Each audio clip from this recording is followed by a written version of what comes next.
देश में खाद्यान्न से ज़्यादा बागवानी का उत्पादन हो रहा है। यानी जो हॉर्टिकल्चर की क्रॉप्स हैं, चाहे वो बात करें फल की, सब्जियों की, इनका उत्पादन तेज़ी से बढ़ रहा है और इसके पीछे एक बड़ी वजह है किसानों को इसकी खेती में मुनाफा दिखना। हम इस समय मौजूद हैं वाराणसी स्थित भारतीय सब्जी अनुसंधान संस्थान में और यहाँ पर अगर बात की जाए अब तक 120 से ज़्यादा सब्जियों की अलग अलग किस्म विकसित की जा चुकी हैं। ऐसी किस्म जिसमें किसान की लागत कम हो, उत्पादन बढ़े। जाहिर सी बात है जब ऐसा होगा तभी उसकी आमदनी बढ़ेगी। हमारे साथ इस समय मौजूद है संस्थान के निदेशक डॉक्टर तुषार कांति बेहरा जी। उनसे बातचीत करेंगे और जानेंगे किस तरह से ये संस्थान किसानों की आमदनी बढ़ाने के लिए काम कर रहा है। सर, स्वागत है आपका बहुत बहुत। देखिए, हमारे जो यहाँ पे 40-42 सब्जी को हम काम करते हैं और ज़्यादातर मुख्य सब्जी जो है 10 से 12 है। उसके साथ साथ हम बात करेंगे जब सबसे प्रचलित सब्जी का किस्में हैं पूरे देश भर में, आप बात करेंगे तो मटर में है, जिससे हमारे काशी अगेती है जो वैरायटी है, काशी उदय है। ये दोनों जो है हमारा NNSC का माध्यम, नेशनल सीड कॉर्पोरेशन का माध्यम से इसको आगे ले जा रहे हैं और किसान भाइयों को उसको उपलब्ध करा रहे हैं। उसके साथ साथ बात करेंगे हम लोबिया का बीज जो बोरा कहते हैं, तो लोबिया का जो बीज है जिसमें काशी निधि और काशी कंचन, ये दोनों वैरायटी अभी पूरा हमारा देश में पूरे प्रचलित है।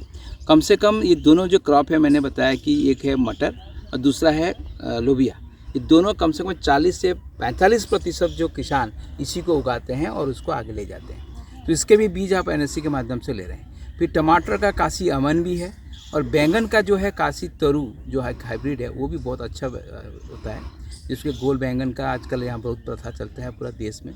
तो ये सब वैरायटी जो है बहुत आगे उसको ले जा रहे हैं। आप अभी गाजर की बात करेंगे, अभी आप करें मूली की बात करेंगे, काशी आद्रा करके मूली बहुत प्रचलित है। तो ये सब मिर्च में जो बात करेंगे, हमारे पास भी बहुत सारे अच्छी वैरायटी है, जैसे जो कि अभी आगे उसको ले जा रहे हैं। काशी सिंदूरी एक वैरायटी है जिसमें आपका मिर्च है ये है उसको, लेकिन जब रेड करके उसको नेचुरल कलर के लिए यूज कर सकते हैं। आप उसको ड्राइंग करके फिर उसमें पाउडर बना के दे सकते हैं। उसमें ज़्यादातर आपको कलरिंग से सब्जियों में यूज कर सकते हैं। तो ये बहुत सारे हमारे वैरायटीज़ है जो कि प्राइवेट कंपनीज में जा सकते हैं। बहुत सारी सर वैरायटीज़ आपने बताई। सर, अभी जैसा हम बात कर रहे थे, देश में बागवानी का उत्पादन बढ़ रहा है, किसानों को भी इसमें अच्छी आमदनी अपनी दिख रही है। क्या लगता है जो पारंपरिक फसलें हैं, चाहे धान, गेहूँ, इनकी खेती और दूसरी तरफ सब्जियों की खेती, किसान की आमदनी में कितना फ़र्क आता है अगर हम बराबर की भूमि पर ये काम करें? देखिए, मैं अभी यही बता रहा हूँ कि जो हम किसान को बात हम समझा रहे हैं कि धान और जो आपका गेहूं की फसल करिए, लेकिन उसको पूरा मात्रा में करने का कोई ज़रूरत नहीं। अभी हमारे पास जो सब्जी है, जो फल है, अभी पूरे देश में हम बात करेंगे हॉर्टिकल्चर जो है 350 मिलियन टन हुआ है। पहले हमारे बहुत कम चलती थी। अभी खाद्यान्न की बात करें 330 मिलियन टन हुआ है। अब सब्जियों को बात करें 212 मिलियन टन हो चुका है। फल की बात करें 120 मिलियन टन हो चुका है। और जो प्रोडक्शन है, प्रोडक्टिविटी की बात करें तो हमारे जो किसान भाई उद्यान की जो जितने सब्जी करें या फल करें, उसका उत्पादन जो है ज़रूर होता है कि जो खाद्यान्न जो आप करते हैं पेडी या जब राइस और पेडी की बात करते हैं, उससे कम से कम 5 से 6 गुना आपको इनकम मिल सकता है। 2047 तक हमारे कम से कम 300-350 मिलियन टन सब्जी हो जाएगा, तब भी हमारे लिए पूरा ठीक हो जाएगा। पॉपुलेशन जितना ही बढ़े 350-400 मिलियन टन का हमारा सब्जी का उत्पादन होना चाहिए। अब हम 215-20 अभी उसको हमने कर चुके हैं। तो ये जो सब्जी उसको आगे कैसे उसका उत्पादन करें, और उसके फिर आप बात कर रहे थे एक्सपोर्ट करना ज़रूरी है। जो आप बात कर रहे थे भी एक्सपोर्ट कैसे करा जाए, तो हमारे जो स्टैंडर्ड प्रोटोकॉल होना चाहिए। क्योंकि देखिए, जो हम लोग उत्पादन करते हैं किसान भाइयों, ऐसे ही कभी छिड़काव कर दिया, कभी कोई फर्टिलाइज़र स्प्रे कर दिया, कोई फर्टिलाइज़र डाल दिया, ये सब आपको अब करना जरूरी है। आपको प्रेसिशन फार्मिंग का माध्यम से करना पड़ेगा, जिससे कि आपने खाद कितना चाहिए, रासायनिक जो केमिकल से कितना चाहिए, आपको पेस्टिसाइड, वीडिसाइड से सब कितना चाहिए, कितना मात्रा में आपको प्रयोग करना चाहिए, ये पूरा जो हमारा सिस्टम साइंटिफिक वैज्ञानिक पद्धति है, उसके हिसाब से आपको चलना पड़ेगा। जो कि आपका स्टैंडर्ड हिसाब से मेंटेन करेंगे तो आपका जो एक्सपोर्ट वैल्यूज है उसका बढ़ जाएगा।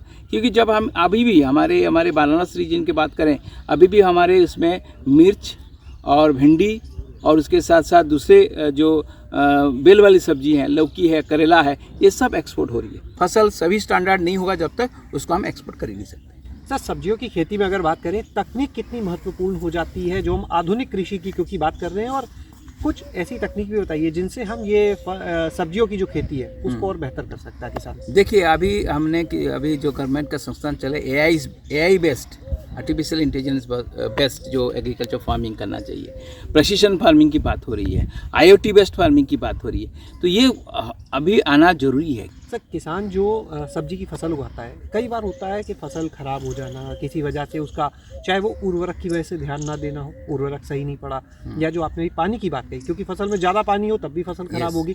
तो क्या कोई ऐसा डेटा भी या अनुमान है कि इन चीज़ों से, इन कारणों से कितनी फसल खराब होती है जिसको बचाया जा सकता है ध्यान देके? हाँ, ये आप बहुत अच्छा बात की। जैसे हमने अभी बहुत इसमें भी रिसर्च हुआ है कि जो आप पानी कितना देना है और पानी ज़्यादा हो गया तो कितना हो सकता है, कितना आपका उसमें लॉस हो सकता है, ये सब आ चुका है। तो इसमें आप देखेंगे तो प्री हार्वेस्ट हम जब करते हैं फसल फील्ड में, तो 10 से 15% आपका फील्ड में ही, अब ज़मीन में भी ख़राब हो जाता है।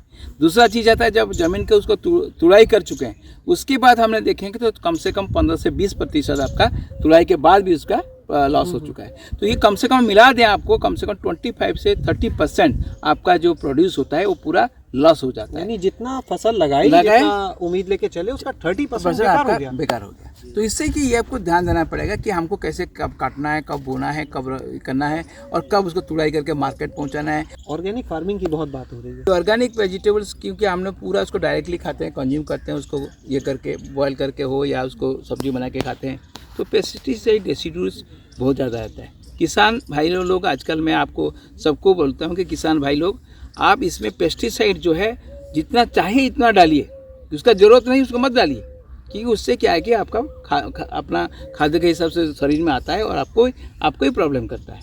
तो ये आपको जानना ज़रूरी है। तो अब क्या है, ऑर्गेनिक फार्मिंग की बात करें तो ऑर्गेनिक फार्मिंग में उसको ऑर्गेनिक फार्मिंग में ना आकर इंटीग्रेटेड न्यूट्रिएंट मैनेजमेंट की बात करें, उसमें आपका फील्ड का जैसे ग्रीन मैन्यूरिंग हो या FOM है जो आपका बात कर रहे हैं कि फार्मयार्ड मैन्योर हो, उसके साथ साथ कम मात्रा में उसको रासायनिक प्रक्रिया में जो खाद आ रही है उसको भी इस्तेमाल कर सकते हैं। बहुत बहुत शुक्रिया सर हमारे साथ जुड़ने के लिए, धन्यवाद। तो आपने सुना यहाँ पर तुषार कांति जी को, जिन्होंने बताया कि किस तरह से किसान भाई जो हैं वो अपनी आमदनी बढ़ा सकते हैं और फसल जो लगाई जाती है एक उम्मीद के साथ, उसमें से लगभग 25 से 30% फसल बर्बाद हो जाती है सिर्फ इसलिए कि कभी उर्वरक की सही मात्रा नहीं, कभी पानी की सही मात्रा नहीं। तो अगर किसान भाई इसके ऊपर ध्यान दें तो निश्चित रूप से उनका उत्पादन 25% में अगर कुछ वो बचा ले जाते हैं तो 15-20% तक तो वैसे भी बेहतर किया जा सकता है। इसके अलावा भी तमाम उपाय बताए उन्होंने कि कैसे अच्छी किस्म के बीज लगाकर किसान अपनी आमदनी को बढ़ा सकते हैं। शैलेश अरोरा, गाँव जंक्शन।